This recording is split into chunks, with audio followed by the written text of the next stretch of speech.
Bienvenidos todos a Crave Church Español. Y le vamos a dar todos juntos una bienvenida a nuestro pueblo en Honduras. Honduras, los queremos. Que el Señor me lo bendiga a cada uno de ustedes.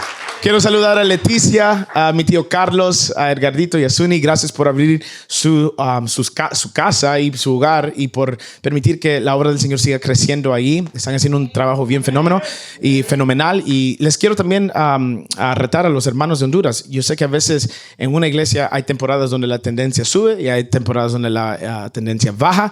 Pero quiero retarlos a ustedes que si ustedes son de los que están allí, no se cansen de venir a adorar al Señor, de venir a recibir su palabra y tampoco quédense allí solamente a recibir ustedes. Quiero que todos empiecen allí en Honduras, todos empiecen a trabajar, a de verdad traer a más personas que no han recibido a Cristo, que no saben nada de la palabra de Dios, y también a los que han sido lastimados o dañados por una experiencia en una iglesia. Quiero que ustedes hablen con ellos, los inviten para que vengan a recibir la palabra de Dios y de verdad aprendan a conocer quién es Dios y el plan que Él tiene para nuestras vidas, y a que les ayuden a entender lo que es la eternidad, que nosotros estamos aquí por un rato, pero después morimos y entramos a la eternidad, y la eternidad es para siempre. Quiero que pongan de su parte también, no solo llegar y recibir, quiero que salgan y den. Amén. Bueno, hoy vamos a empezar nuestra segunda semana de nuestra nueva serie titulada El temor de Dios. Y si les gustó la primera semana, quiero que me lo digan y me lo demuestren. Pongan sus manos juntas y darle gracias al Señor por el primer capítulo de esa palabra. Y hoy lo que vamos a hacer es que vamos a entrar en el primer capítulo del libro de Malaquías, porque toda esta serie está basada en el libro de Malaquías, el mensaje de Malaquías. Y acuérdense que Malaquías significa mensajero. No es tal, muchos piensan que no es el nombre del profeta, sino que es la ocupación de este hombre, que él era un profeta y él era un mensajero. Y eso es lo que significa Malaquías, mensajero. Y vamos a empezar por abrir nuestras Biblias a Malaquías capítulo 1. Voy a leer de la nueva traducción viviente, creo que así es, NTV. Y vamos a empezar con el primer versículo. Dice así: este es el mensaje que el Señor dio a Israel por medio del profeta Malaquías. Entonces este mensaje vemos que es para la gente de Dios, y la gente de Dios se llama Israel. La gente de Dios, el pueblo del Señor, es Israel. Este fue el título que el Señor les dio. Dios es el que está hablando y Malaquías es el que está escribiendo. Entonces mucha gente dice, ¿por qué vamos a creer en la Biblia si un hombre fue el que la escribió? Y es cierto, fueron hombres que escribieron, pero el que inspiró, el que dio el mensaje fue el Espíritu de Dios, fue Dios mismo. Entonces Dios es el que está hablando aquí en el libro de Malaquías. Malaquías solamente está escribiendo lo que Dios está hablando. Y entonces mientras leemos esta carta, vamos a saber que estamos escuchando a Dios. Y esto no es simplemente una palabra acerca de Dios, sino que es una palabra que viene de parte de Dios. Esto es una palabra hoy que ustedes van a escuchar. Igual que Israel. Israel escuchó esta palabra. Y no se trataba de una palabra que venía, que era acerca de Dios. Esta es una palabra que viene de parte de Dios. Entonces hoy vamos a escuchar Dios y lo que Dios quiere decirnos a nosotros. Amén. Y vamos a ver cómo el Señor empieza. El Señor empieza de una forma bien interesante que a veces nosotros leemos y no nos ponemos atención, pero dice mucho de quién es Dios. Y Él empieza así: yo siempre los he amado, dice el Señor. Amén. Interesante que el Señor empieza con amor. El mensaje de Dios empezó con amor, porque nosotros sabemos de que la forma que uno empieza una conversación, así es la dirección de esa conversación. Mucha gente a veces empieza las conversaciones con regaños, o con ataques, o con indirectas. ¿Verdad? ¿Han estado ahí en esas conversaciones donde les tiran una indirecta, o donde los papás de ustedes los regañaban cada rato? Dios no es así. Dios empieza con el amor, porque Él sabe que de la forma que se empieza la conversación, eso determina la dirección de la conversación. Yo siempre los he amado, dice el Señor. Sin embargo, ustedes replican: ¿de veras? ¿Cómo nos has amado? Entonces aquí vemos que la gente estaba enojada con Dios y lo acusan por medio de preguntas. Este es el único libro, el único profeta donde hay un diálogo entre Dios y el pueblo. Y el pueblo estaba enojado con Dios. Y se ve que hacen acusaciones a Dios por medio de preguntas, como la que estamos leyendo ahorita. Pero Dios les contesta no por atacándoles, sino que Él les contesta por amándoles. Entonces, esto es muy importante que ustedes sepan allá en Honduras, aquí también. Si tú estás enojado con Dios, el Señor no tiene problema con eso. El Señor sabe cómo manejar esa situación. También te quiero decir que si le tienes preguntas a Dios que tal vez parecen ser ofensivas a un cristiano, Dios no se sorprende por eso tampoco. Amén. Él puede manejar la situación. Si tú estás enojado con Él o tienes preguntas hacia Él, Él puede manejar esa situación. Dios es Dios. Y Dios no se va a sorprender porque tú te enojes con Él. O no se va a sorprender de tu pecado. Él ya lo conoce desde que antes de que tú tuvieras conciencia. Él ya sabía todos los desmadres que ibas a hacer en tu vida. Ya se los sabe, se los conoce todo. Tu enojo hacia Dios por cualquier circunstancia que estés pasando no es algo que sorprende a Dios, no es algo que lo pone en shock y dice, uy, ¿qué voy a hacer? Se enojó conmigo. No, Él sabe cómo manejar esa situación, Él sabe cómo manejarte. Entonces, Dios tiene todo bajo su control. Y por eso es que Él no se ponía así todo espantado simplemente porque Israel, no, sino que les contestaba, no atacándoles, les contestaba con amor. Vamos a leer. Y dice, entonces el Señor contesta, yo les he demostrado mi amor de la siguiente manera. Amé a su antepasado Jacob, pero rechacé a su hermano Esaú. Esaú era el hermano mayor, Jacob era el hermano menor. Y devasté su zona montañosa. Eso es lo que le está diciendo el Señor. Convertí la herencia de Esaú en un desierto para chacales. Los descendientes de Esaú en Edom podrán decir, hemos sido destrozados, pero reconstruiremos las ruinas. No obstante, el Señor de los ejércitos celestiales les responde, puede ser que intenten reconstruirlas, pero yo las derribaré de nuevo. Su país será conocido como tierra de perversidad y su pueblo será llamado el pueblo con quien el Señor está para siempre enojado. Wow. Cuando vean la destrucción con sus propios ojos dirán, verdaderamente la grandeza del Señor se extiende más allá de las fronteras de Israel. Entonces, ¿qué significa todo esto, hermanos? Usted digamos que está en su devoción, ¿verdad? Abre la primer capítulo de Malaquías. Usted lee esto. ¿Qué le está diciendo esto a usted? Pues primero, muchos se están preguntando, ¿quién es Esaú y quién es Jacob? Segunda pregunta es, ¿y qué tiene que ver Esaú y Jacob con Malaquías?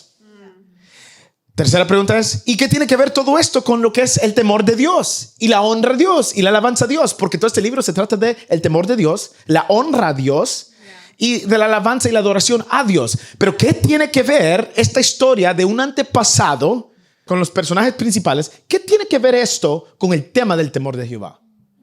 ¿Qué tiene que ver? Digamos, si usted está leyendo esta carta ahorita, capítulo 1, ¿qué le dice esto a usted? Para entender lo que está pasando aquí, hay que saber lo que pasó en Génesis. Israel es el pueblo de Dios a quien Dios está dirigiendo en esta carta de Malaquías. Dios está hablando con Israel. Ok. Israel, ¿cuál fue el principio, el inicio de Israel? Primero hubo un hombre llamado Abraham. Dios lo llamó y le dice, yo voy a hacer una nación de ti. Concentrados, ¿verdad? Concentrados aquí, ¿verdad? Yo voy a hacer una nación de ti. Ya estás viejo, tu esposa está vieja, pero voy a hacer una nación de ti. Dios siempre le gusta trabajar con imposibilidades. Te voy a dar una promesa y esta promesa es un hijo llamado Isaac. Entonces Abraham sale de su parentela, recibe una promesa y la promesa es Isaac. Isaac tiene dos hijos. Sus dos hijos se llaman Jacob y Esaú.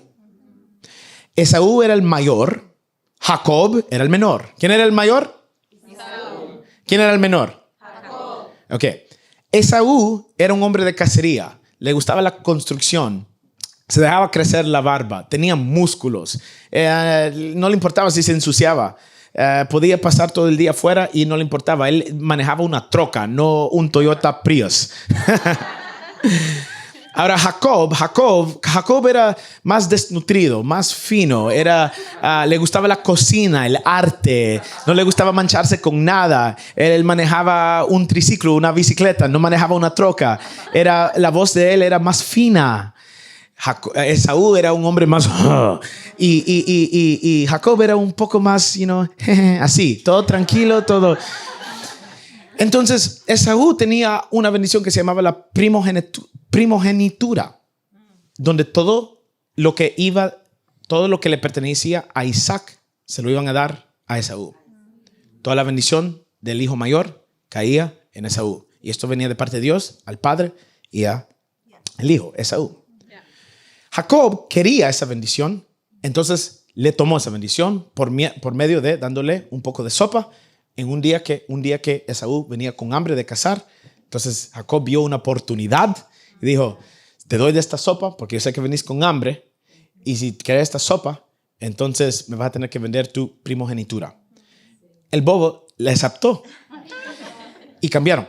Entonces, cuando Jacob recibe la bendición, me imagino de que Esaú se le había olvidado de lo que había hecho, porque con un hambriento no se pone a pensar bien con sus 5 sentidos. Por eso usted no tiene que andar hambriento espiritualmente, porque le va a decir que sí a cualquier cosa. Cuando Esaú el mayor llega donde Isaac y le dice: vengo para mi bendición, como Isaac estaba ciego, le dijo: pero tú ya viniste.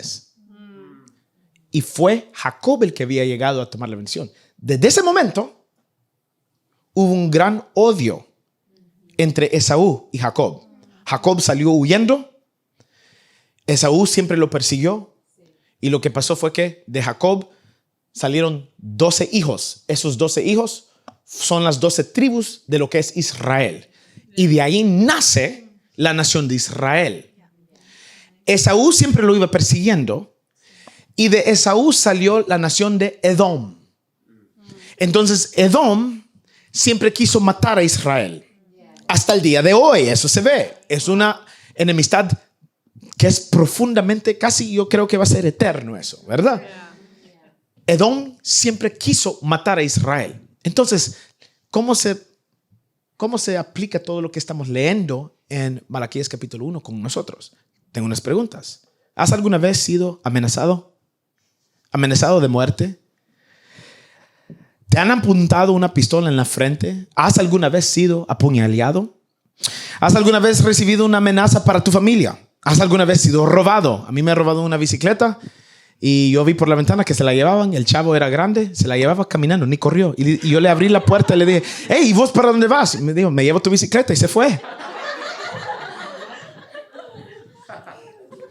Ahora, ¿quiénes de ustedes tienen a alguien que los malquiere o tal vez hasta los odia?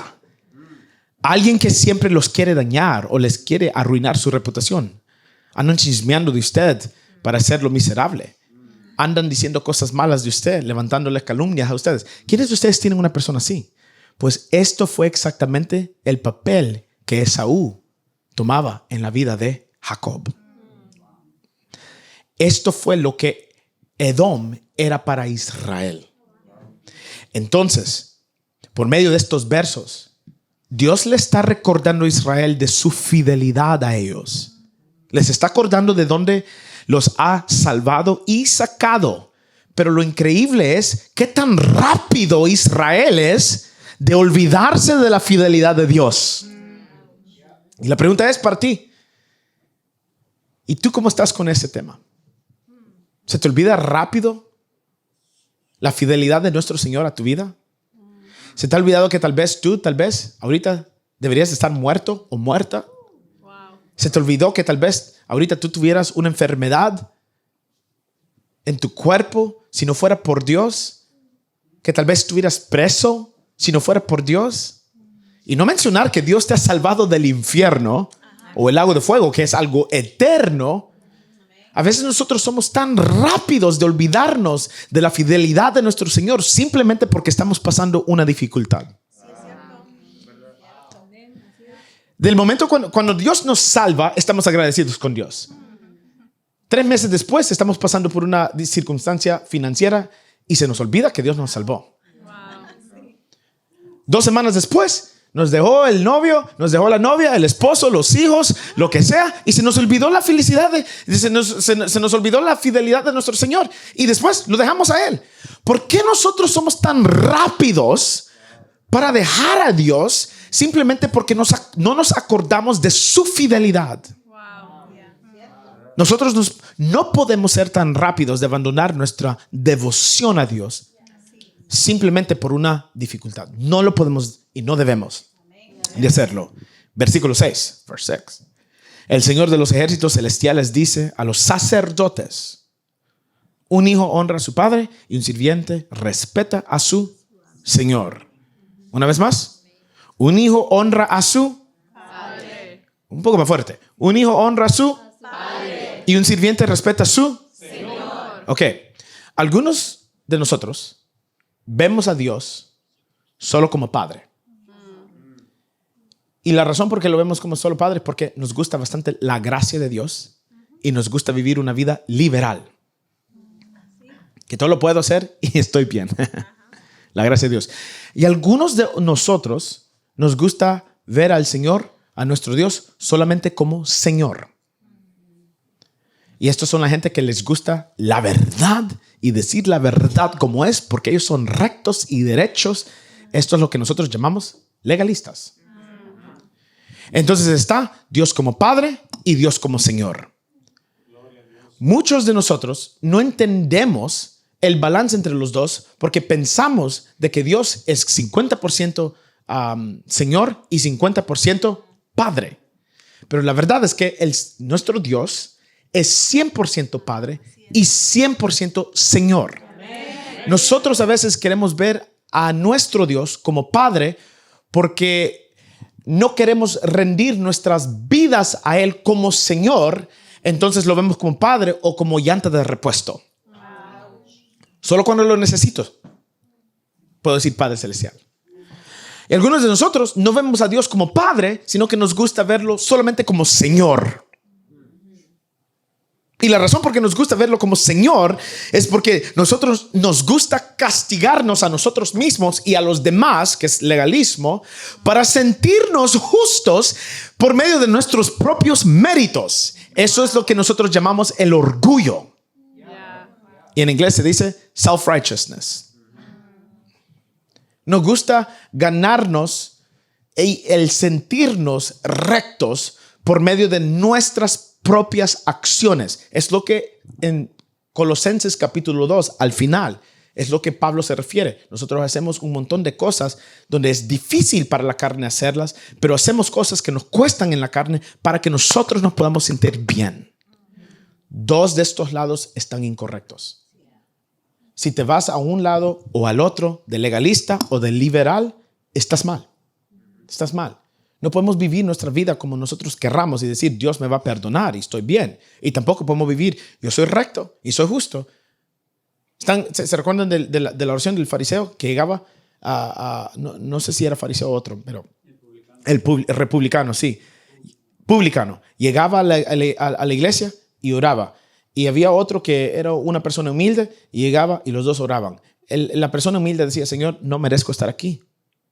No merezco que tú me veas. Soy pecador, estoy necesitado de ti. Y estaba el otro que era líder en la iglesia que decía: Señor, yo le doy gracias que no soy como él. Wow. Señor, yo le doy gracias que yo oro y ayuno. Yo me encierro en mi cuarto y paso 5 horas orando. Gracias, Señor, porque tú has sido bueno para mí y yo también he sido bueno para mí. Wow. Dice la palabra de Dios que Jesús dijo: ¿cuál de estos dos creen ustedes que salió justificado? ¿El humilde o el altivo? El humilde. Pero a veces nosotros, como tenemos una tendencia de ver a Dios solamente como Señor, nuestro maestro, entonces somos bien duros. Nos gusta castigar, somos masoquistas espirituales. Entonces nos gusta castigar a nosotros mismos y nos gusta más castigar a los demás.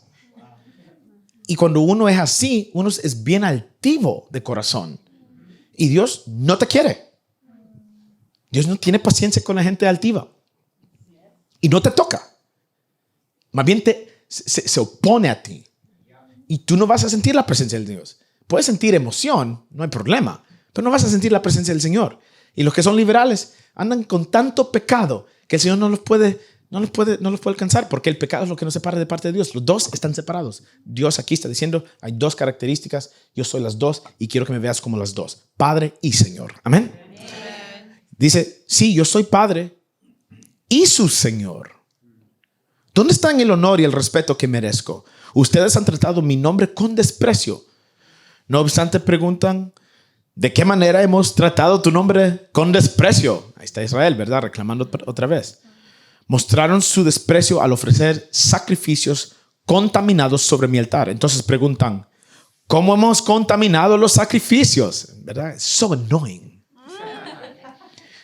Los contaminaron al decir que el altar del Señor no merece respeto. Entonces Dios básicamente está diciendo aquí, el problema en nuestra relación es la deshonra. Es difícil estar en relación con alguien que te deshonra. ¿Verdad? Entonces si tú estás casado, ¿no sería difícil estar con tu esposo o tu esposa si siempre se anda acostando con otros o otras? ¿Verdad? ¿No sería difícil?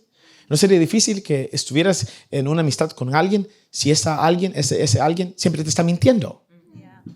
Te lleva tu ropa, se la usa y dice, oh, la compré yo igual a la tuya. Y tú andas buscando la tuya, pero es la comprada de ella. Y no la puedes encontrar en tu closet porque se te la robó y te mintió. Y como pusiste cámara, la vistes. Pero ella te está mintiendo. ¿Verdad? No es difícil. Es difícil estar con alguien que siempre lo deshonra a uno.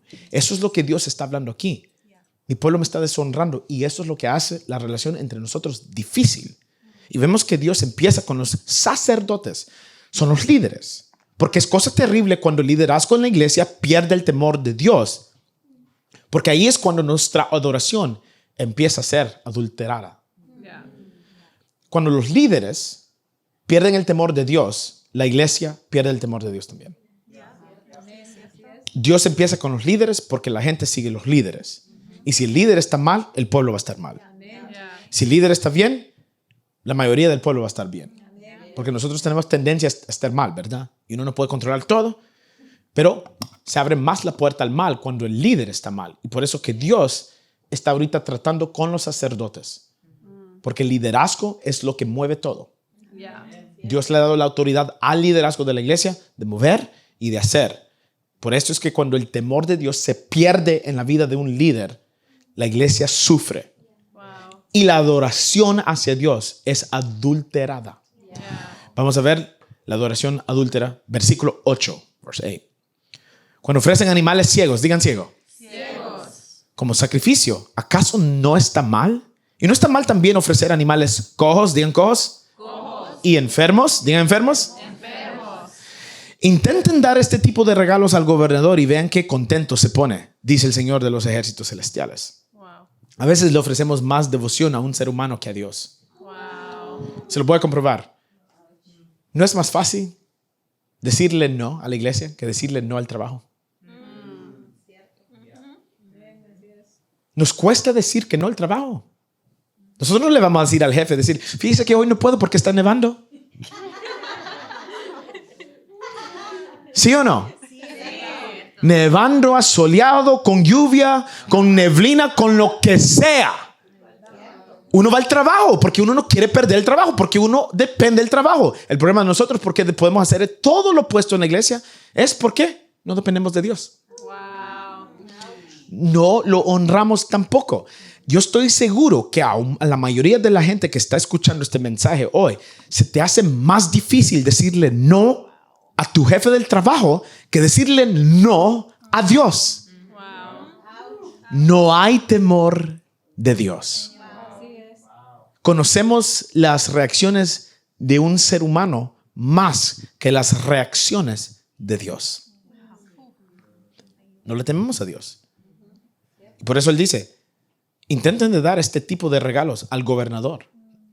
Al gobernador es otro ser humano. Y Dios está diciendo, ustedes honran más a un ser humano que lo que me están honrando a mí. Verse 9, versículo 9. Adelante, supliquen a Dios que sea misericordioso con ustedes. Pero cuando lleven esa clase de ofrenda a Él, ¿por qué debería tratarlos bien? Pregunten, ¿y qué clase de ofrenda es? ¿Ofrenda ciega, coja y enferma? Dice el Señor, cuando ustedes me ofrecen adoración cojo, ciega y enferma, no esperen que los trate bien. Pregunta al Señor de los ejércitos celestiales, versículo 10. ¿Cómo quisiera que alguno de ustedes cerrara las puertas del templo para que este tipo de sacrificio despreciable no fuera ofrecido? ¿Sabe qué está diciendo Dios aquí? Mírenme. Dios está diciendo, yo prefiero que cierren la iglesia. Wow. Que me den adoración ciega, coja y enferma. Wow. Es lo que Él está diciendo. Y aquí estamos viendo versículo por versículo. Dios en este momento, en esta época de nuestra vida está diciendo, yo lo quiero todo. Yo quiero todo tu corazón, quiero toda tu mente, quiero todo, que rindas todo. Este tiempo de la iglesia norteamericana se está acabando. Eso no va a funcionar en este tiempo. Amen. Todo lo que ha pasado con esta pandemia, con el COVID, todo lo que está pasando en el gobierno, está llevando al mundo a un lugar, la atmósfera del mundo a un lugar donde la cristiandad norteamericana no va a funcionar. Aquí somos todo o somos nada. Y eso es lo que está diciendo el Señor. Si no me das todo, si no me das tú mejor ciérralo. Cierra las puertas. Yo deseo que cierren las puertas. All right. No estoy nada contento con ustedes, dice el Señor de los ejércitos celestiales, y no aceptaré sus ofrendas. Verse 11. Sin embargo, mi nombre es honrado desde la mañana hasta la noche por gente de otras naciones. Wow. No voy a comentar ahí porque quiero pasar a lo que me quiero concentrar. En todo el mundo ofrecen incienso dulce y ofrendas puras en honor de mi nombre. Pues mi nombre es grande entre las naciones, dice el Señor de los ejércitos celestiales. Ustedes, en cambio, deshonran mi nombre con sus acciones. Al traer alimentos despreciables, declaran que no está mal deshonrar la mesa del Señor. Versículo 13 dice algo bien interesante. Versículo 13. Ustedes dicen, es demasiado difícil servir al Señor. Ok, mírenme aquí. ¿No han dicho o no se han sentido de esa forma alguna vez ustedes? Que llegamos al punto donde Dios nos confronta nuestra realidad y de verdad lo que somos. Y llegamos a pensar, ¿cuál es el punto de ser esto si no lo soy? Mejor me olvido de todo esto. Porque uno dice, ¿cuál es el punto en seguir tratando? Si he tratado tanto tiempo y no soy lo que el Señor espera de mí, ¿cuál es el punto? Mejor me olvido. Eso es lo que estaban sintiendo el pueblo de Israel. Están diciendo, esto es muy difícil. Esto es lo que le decían los seguidores de Jesús a Jesús cuando Jesús les hablaba. Decían que comieran de su cuerpo y bebieran de su sangre. Tus palabras son demasiado difíciles para seguir. No lo podemos hacer. Y todos empezaron a ir. Hasta que Pedro le dice a Jesús, todos están yendo. Y Jesús le dijo, espero que tú te quedes conmigo también. ¿Fue eso lo que Jesús le dijo a él? No. Jesús le dijo, si tú quieres irte, tú te puedes ir también. ¿Qué? En la cristiandad, en seguir a Cristo, cada uno de ustedes tienen que llegar a un punto en su vida donde ustedes van a decidir si lo van a seguir o no. Tiene que haber ese cambio. Donde su corazón hace ese clic. Donde venga lo que venga. Pase lo que pase. Ustedes han decidido de serle fiel a Dios. No importando qué difícil es, qué tanto les confronte su malestar, sus caprichos, sus preferencias, sus tradiciones, sus culturas, su personalidad, sus costumbres. Ustedes tienen que venir a un lugar donde ustedes dicen, me voy a dar todo a Cristo. Donde lo que Él confronte en mi vida, si yo estoy equivocado, voy a cambiar y voy a rendir esta área de mi vida a Jesús. Amen. Todos de nosotros tenemos que hacer esa decisión, tomar esa decisión. Amen. Esto no es solo de venir a la iglesia, porque como pastor yo me puedo conformar que ustedes vengan a la iglesia y decir, gloria a Dios, pasamos un culto bien bonito. Pero al llegar al cielo, ¿qué me va a pasar? Dios me va a decir, yo hablo primero con los sacerdotes, mis líderes. ¿Qué es lo que me va a decir el Señor? ¿Hiciste un buen trabajo en llenar un cuartito para que todos se sintieran bien? ¿Te sentiste a gusto que todo el mundo te estuviera escuchando y viendo y admirándote? ¿Llenaste tu propósito y te vanagloriaste en tu propósito porque mirabas que la gente se sentía bien? Dios me va a preguntar esas preguntas. Mi responsabilidad no es eso. Mi responsabilidad es llevarlos a ustedes a la palabra de Dios para que la palabra de Dios les haga conciencia de que esto es todo o nada. Esto es todo o nada. Y la verdad es que cuando uno da todo, eso significa que va a ser todo en las buenas y en las malas. En los momentos fáciles y en los momentos difíciles. Pero ¿cuál es el problema de ahora? No, yo no quiero ir a la iglesia para orar porque ya voy el domingo. Los miércoles no quiero ir. Estoy cansada.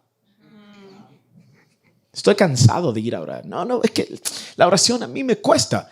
A todos nos cuesta. Usted piensa que no me cuesta a mí. A mí me cuesta tal vez más que a todos ustedes. Porque paso ocupadísimo. Pero cuando alguien les confronta a ustedes de que hay que venir a servir, hay que venir a orar, hay que ayunar, no nos gusta. Y nos enojamos. Y después, para sacudirse la responsabilidad, dice, no, mejor no lo hago. Porque es muy duro servir al Señor. Entonces ni me llames, ni me retes, ni me instruyas, ni me corrijas. No me corrijas, porque no lo voy a hacer. Es demasiado duro, es demasiado difícil. Mejor me olvido de todo esto. ¿Por qué tú prefieres perderte? ¿Solo porque es duro? ¿Solamente porque es difícil?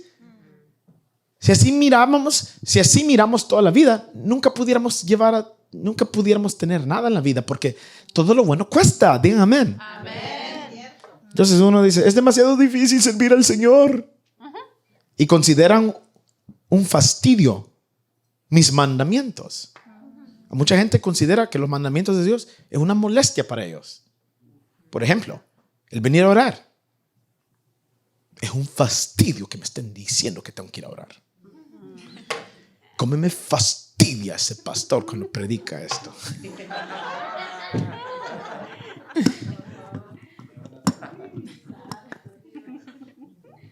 Y hasta las expresiones en las caras les cambian. O se ríen nerviosos.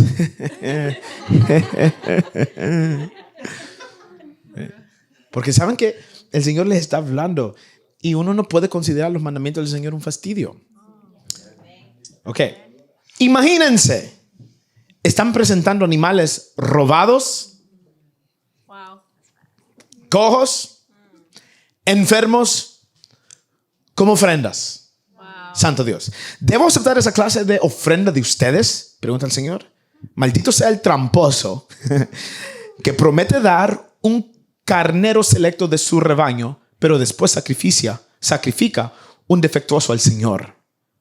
Pues yo soy un gran rey, dice el Señor de los ejércitos celestiales, y mi nombre es temido entre las naciones. Y aquí viene la revelación que el Señor me dio. Hay 4 formas de deshonrar al Señor por medio de nuestra adoración. Hay 4 formas de deshonrar al Señor por medio de nuestra adoración. Le voy a dar la primera. La primera es adoración ciega. Y les voy a leer solamente, no voy a explicar tanto, pero pongan atención, ¿ok? ¿Están despiertos, sí o no? Sí. Enséñenme sus ojitos. La adoración ciega. Escucha esto. La adoración ciega no puede ver a Jesús porque solamente piensa en el yo. ¿Quién está al centro de tu adoración? ¿Es Dios o tú mismo? Toda tu adoración, y de verdad ponte a pensar quién está al centro de toda tu adoración. ¿Es Dios o ti mismo? La adoración ciega se produce de alguien que no ha muerto al yo. Este tipo de persona construye para su propia gloria y no la gloria de Dios. La adoración ciega no ve la fama de Dios, sino que busca la fama propia y usa el nombre de Dios para hacerlo. Este tipo de adoración no puede ver a Dios porque solo busca las bendiciones de Dios. Tiene una postura de que, ¿qué es lo que Dios puede hacer por mí? En vez de decir, ¿qué es lo que yo puedo hacer por Dios? La adoración ciega construye un trono para uno mismo y desentrona a Jesús del corazón. Le dice a Dios, hágase mi voluntad y no la tuya. La adoración ciega te convierte en el rey y a Dios como tu sirviente. ¿Qué es lo que tú oras? Si vemos todas tus oraciones, ¿qué tienen que ver con todas? ¿En qué circula todo lo que tú oras? Le pides al Señor. ¿Eres tú? ¿Eres simplemente tú? ¿O le estamos dando alabanzas, adoración y buscando intimidad? ¿Qué es lo que nosotros hacemos cuando adoramos? La adoración ciega busca la unción de Dios. Busca la autoridad de Dios y los beneficios de Dios, pero no a Dios mismo. Voy a orar porque tengo que predicar. Voy a leer la Biblia porque voy a buscar qué tengo que decirles. Voy a orar porque necesito la autoridad para dar el consejo. Voy a orar porque necesito que Dios me use para mi city group. Voy a orar porque necesito que el Señor me dé la sabiduría para pasar este examen. Toda la oración está centrada en ti. La adoración ciega busca más al ministerio de Dios que la intimidad con Dios. Tengo que construir la iglesia, tengo que construir la iglesia, tengo que construir la iglesia. Y estás tan empapado con lo que es el ministerio que te olvidas del que te lo dio. La adoración ciega le pone atención a cuántos minutos, horas y pone atención a cuánto tiempo tú le estás dedicando a Dios en vez de ponerle atención a Dios mismo. Voy a ver a qué horas empiezo para ver a qué horas termino para sentirme bien que oré por 5 horas. A veces eso me ha pasado a mí, que yo estoy orando y digo, hoy sí se va a sentir bien bueno. Y siento yo que está el Espíritu Santo conmigo en el cuarto. ¿Y cuál es mi tentación? Mi tentación es de ver el reloj, a qué horas estoy empezando para ver a qué horas termino, para ver cuánto oré. Pero cada vez que tengo esa tentación, el Señor me dice, stop, no lo hagas. Porque cuando nosotros estamos enamorados de una mujer o estamos enamorados de un hombre, no estamos ahí en el restaurante o en la mesa del café diciendo, vamos a ver a qué horas empiezo para ver a qué horas termino, para ver cuánto tiempo pasé con él. No pensamos de eso. ¿Por qué? Porque no es el enfoque no está en nosotros, el enfoque está en la persona. Pero ¿por qué cuando es con Dios estamos contando las horas que pasamos con Él? La adoración ciega le pone atención a cuántos minutos. Tú te conviertes en el enfoque. ¿Cuánto horas? ¿Qué espiritual tú eres? ¿Qué santificado estás? Pero no realizas que la vanagloria y el orgullo se te está convirtiendo en un ídolo desagradable a Dios.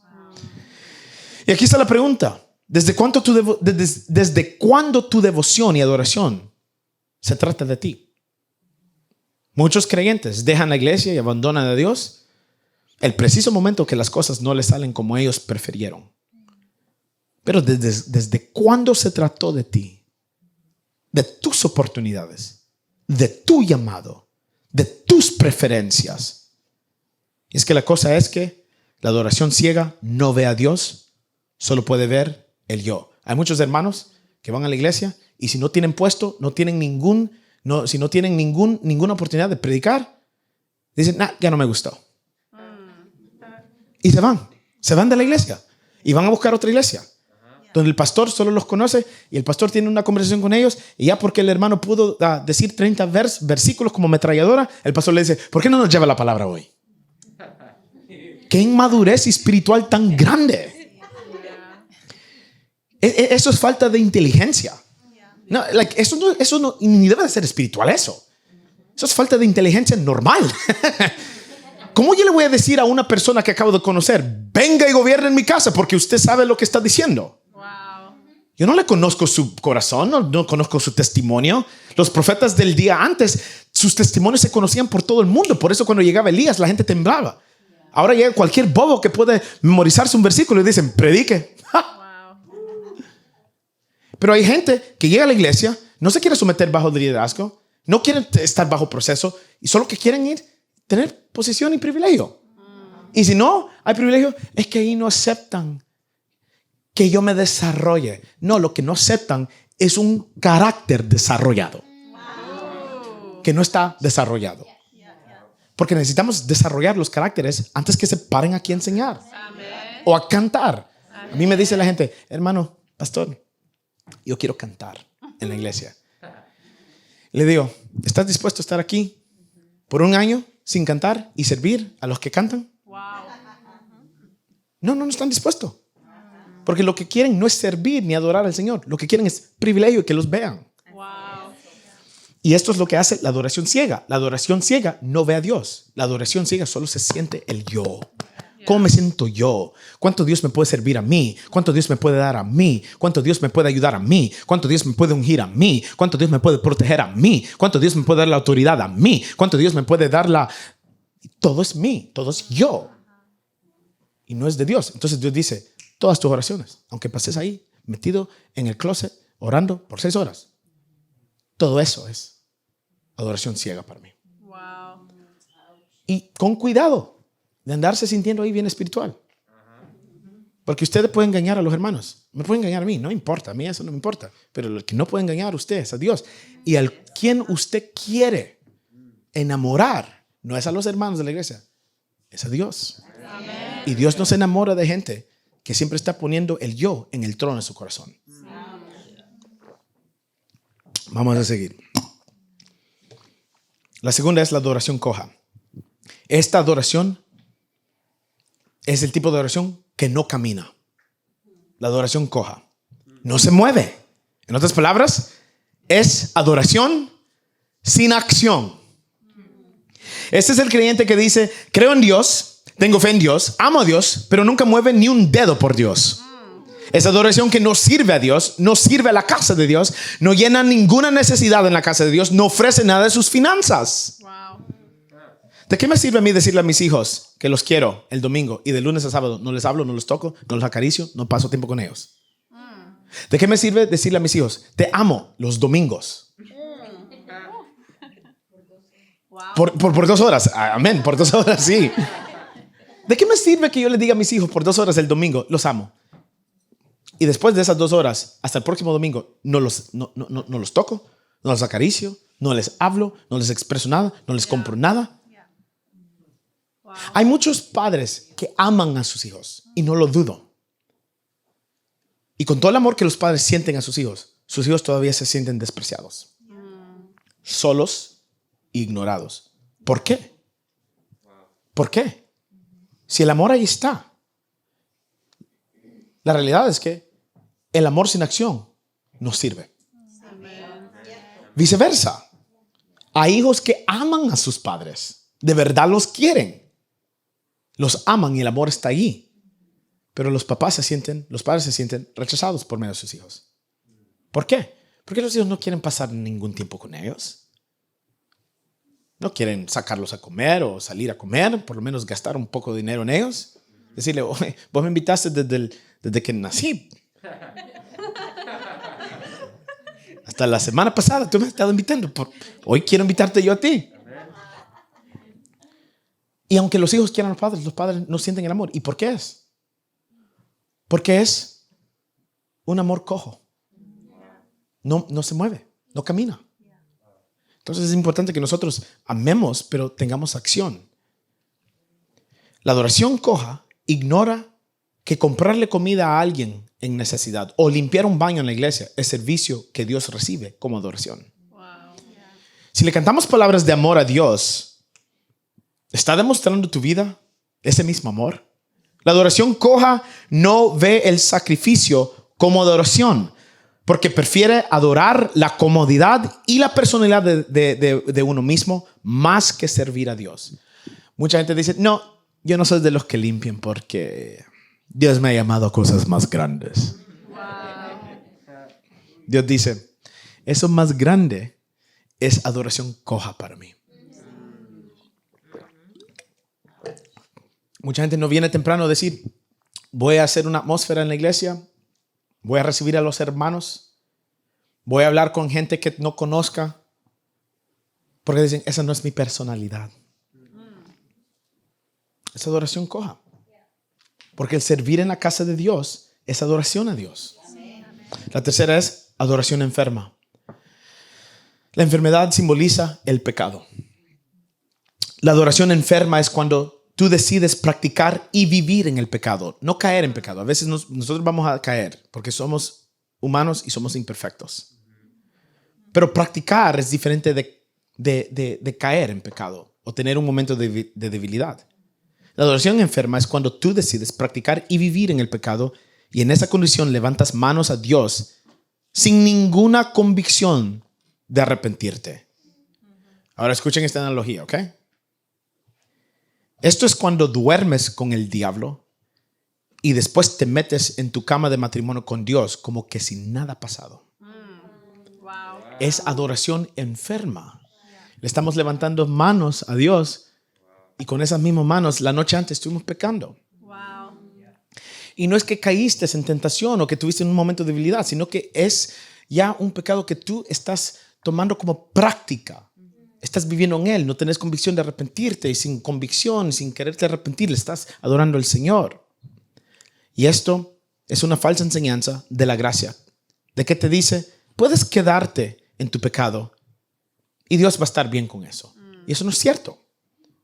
Dios no está bien y no está de acuerdo con tu pecado. Él conoce tus debilidades, sabes que tienes momentos difíciles de debilidad, pero Él no está de acuerdo con que tú te quedes ahí. Por eso a veces mucha gente dice, pero yo puedo pecar y la gracia de Dios me va a cubrir. Si la gracia de Dios me cubre, ¿no sería bueno que siguiera pecando para que la gracia me siguiera cubriendo?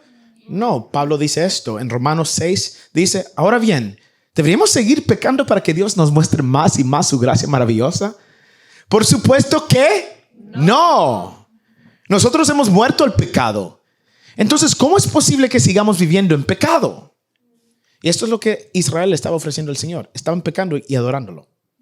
Pecando y adorándolo. Era adoración enferma. La adoración enferma también se produce cuando nosotros tomamos una mentalidad de víctima hacia el pecado. Escuchen esto. Esto es cuando te haces la víctima y tu pesar por tu situación se convierte en una licencia para ti, para que sigas pecando. Y piensas que eso te da el permiso de quedarte igual y no arrepentirte. Mucha gente toma la mentalidad de víctima. Oh, es que así crecí yo.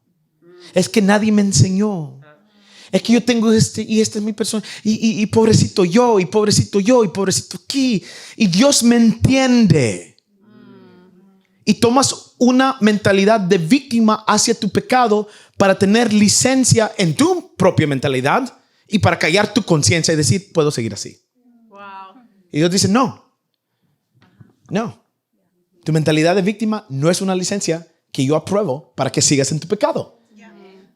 Si tuviste una infancia mal, si tuviste una experiencia mala, si tal vez te quitaron la confianza y te arruinaron la mente y todo eso por lo que te han hecho, pero nada de eso es excusa, porque mi poder, mi sangre y mi gracia te puede cambiar.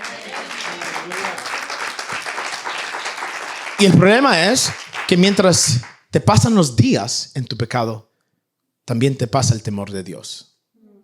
Y el temor de Dios se va alejando y callando en tu corazón.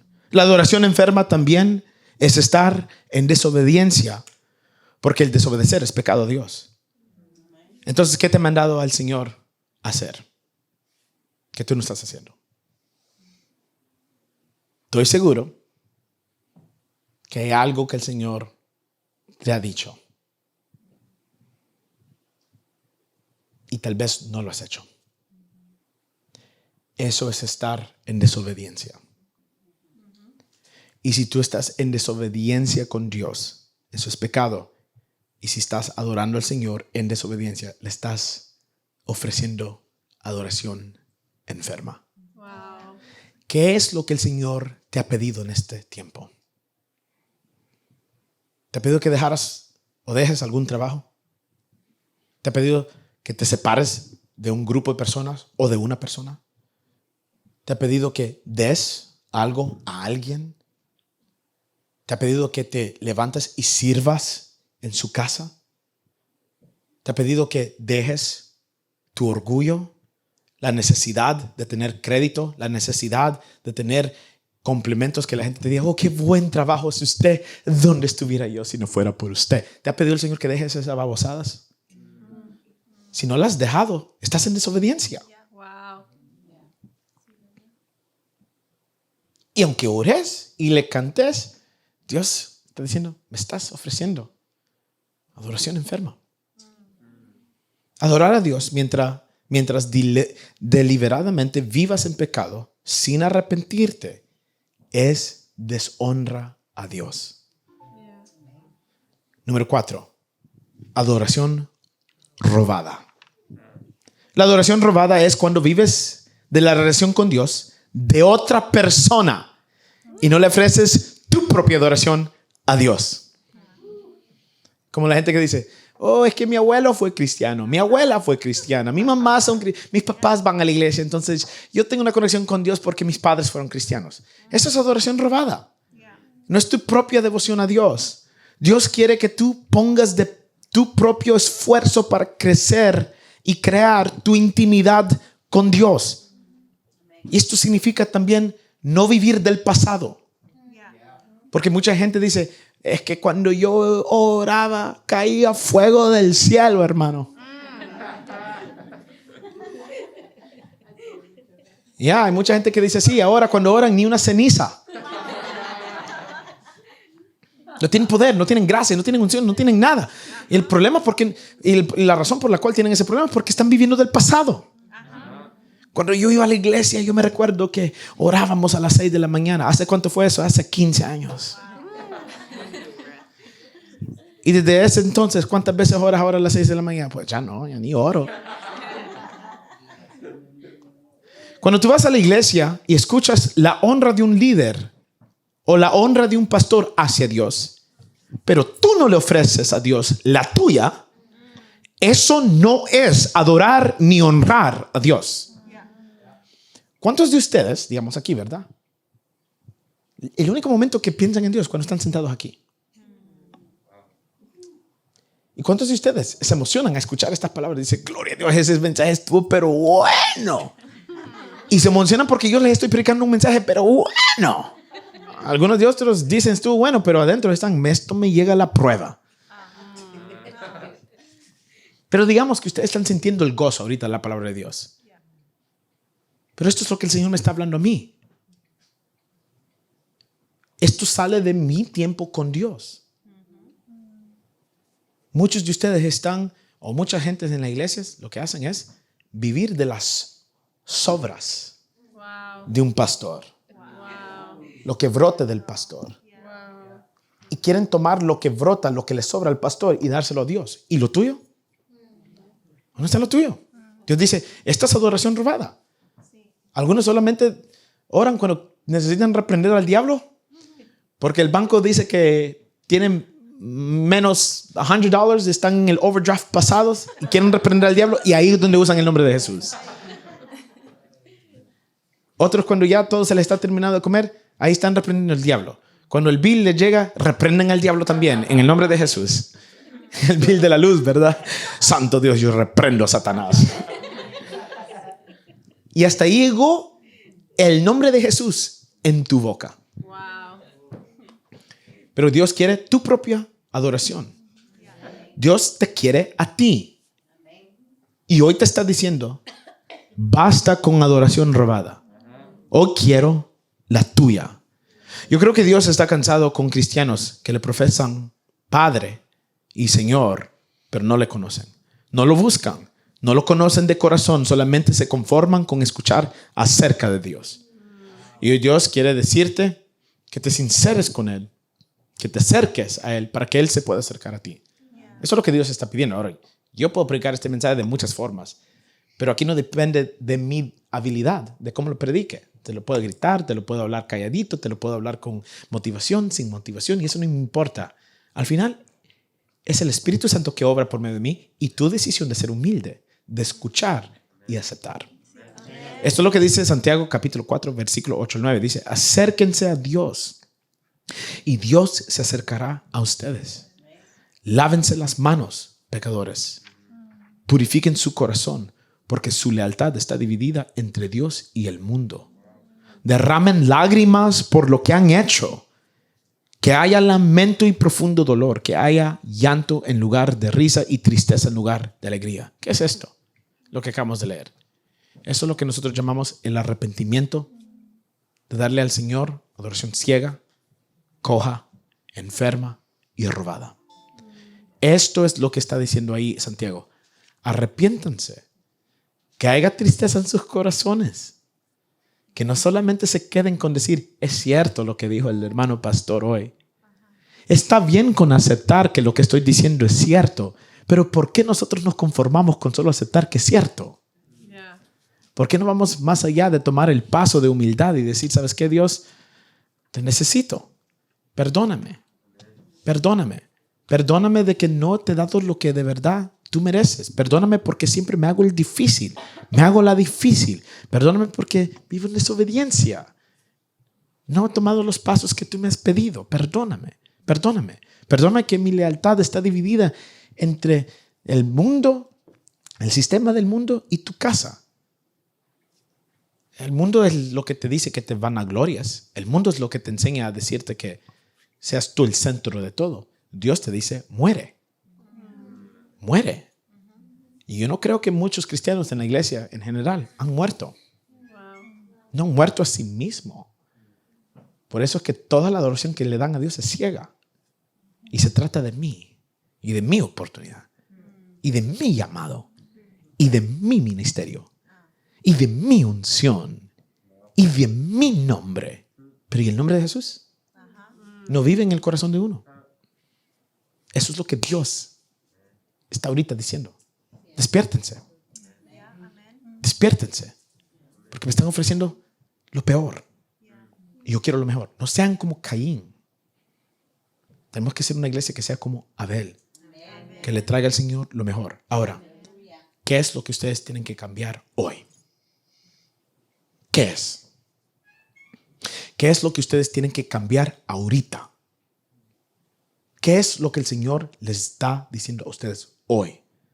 Porque muchos de ustedes, muchos de nosotros, decimos el próximo mes, o mañana, o después pienso en Él.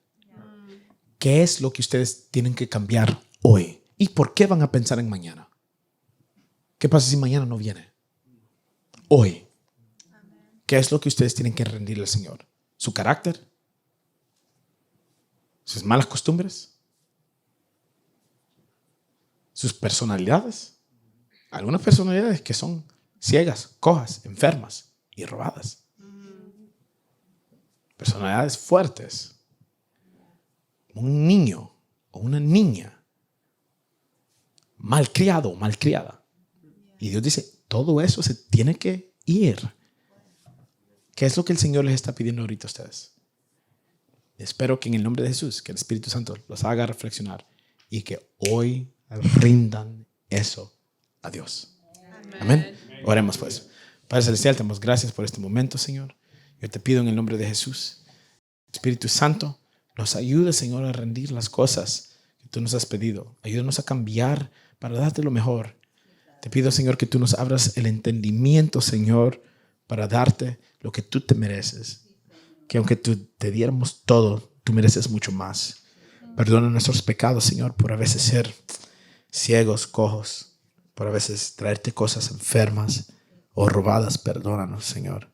Límpienos de nuestros pecados. Y te pedimos, Señor, que tu Espíritu Santo nos cambie, nos transforme. Redarguye, Señor, a cada uno de nosotros para poderte ser, Señor, una vida que es un sacrificio a ti, Señor. En el nombre de Jesús te damos gracias por este momento y decimos amén. Amén. Nos vemos a la próxima. Honduras, Dios me los bendiga. Amén. Aleluya.